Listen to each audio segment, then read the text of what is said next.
মিথ্যে কথা। শঙ্খ ঘোষ। লোকে আমায় ভালোই বলে, দিব্যি চলনসই। দোষের মধ্যে একটু নাকি মিথ্যে কথা কই। ঘাটশিলাতে যাবার পথে ট্রেন ছুটেছে যখন, মায়ের কাছে বাবার কাছে করছি বকম বকম।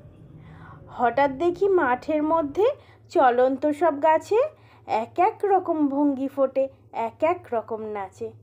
ওমা, দেখো নৃত্যনাট্য! যেই বলেছি আমি, মা বকে দেন, বড্ড তোমার বেড়েছে ফাজলামি। চিড়িয়াখানার নাম জানো তো? আমার মেজমেশর আদর করে দেখিয়েছিলেন পশুরাজের কেশর। কদিন পরে চুন খসানো দেয়াল জুড়ে একই ঠিক অবিকল সেই রকমই মূর্তি যেন দেখি।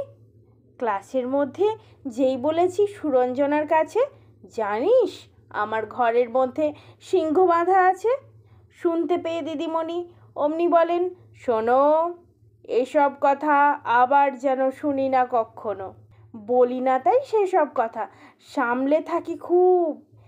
কিন্তু সেদিন হয়েছে কি, এমনই বেয়াকুব।